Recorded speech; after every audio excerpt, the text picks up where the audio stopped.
Chairman Korangi town Mohammad Naeem Sheikh ने कहा है कि तालीम की बेहतरी के लिए गुज़िश्ता 2 सालों से, यानी हमें 2 साल हो जाएंगे 19 जून को, लेकिन हम गुज़िश्ता जब से हमने हल्फ उठाया है तालीम के शोबे में बेहतरी लाने के लिए हर मुमकिन इक़दाम करते चले आ रहे हैं। कोरंगी का IT सेंटर यकीनी तौर पर सिंध और कराची तो छोड़ दें, सिंध की सतह पर एक हैसियत और मुकाम रखता है और यकीनी तौर पर हम बच्चों को जो कोरंगी टाउन से ताल्लुक़ रखते हैं उनको तालीमी मैदान में नुमाया रखने के लिए, ताकि वो कराची, सिंध और पाकिस्तान के सब जिलाली परचम को बुलंद करें, इस हवाले से हम कोशिश कर रहे हैं और स्कूलों की बेहतरी के ऊपर और बेहतर तालीम के लिए काम कर रहे हैं। इन ख्यालात का इज़हार चेयरमैन कोरंगी टाउन मोहम्मद नईम शेख ने opposition leader Korangi town Mohammad Haroon के हमरा यूनियन कौंसिल 7 में ज़ेर तामीर कैम्ब्रिज स्कूल के दौरे के दौरान किया। इस मौके पर उन्होंने ठेकेदारों को हिदायत की कि स्कूल के काम को फौरी तौर पर मुकम्मल किया जाए और मुकर्रर वक्त से ऊपर कोई टाइम नहीं दिया जाएगा, मेयार पर कोई समझौता नहीं करेंगे।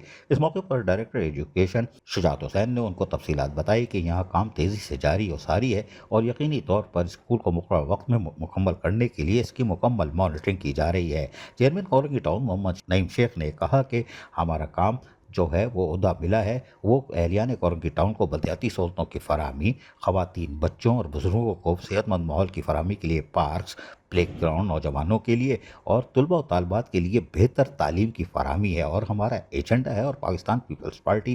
के चेयरमैन बिलावल भुट्टो जरदारी के विज़न के मुताबिक हमारी कोशिश है कि हम अपने 2 साल जिस तरह हम कामयाबी से मुकम्मल करने जा रहे हैं, अगले 2 सालों में कोरंगी को मॉडल टाउन में तब्दील करें। अजीज़ आरिफ, KBS बलदियाती न्यूज़ कराची। ऐसी ही खूबसूरत वीडियोस फ्यूचर में हासिल करने के लिए रेड बटन पर क्लिक करके और बेल आइकॉन को प्रेस करके हम सबके सब्सक्राइबर बनना मत भूलिए।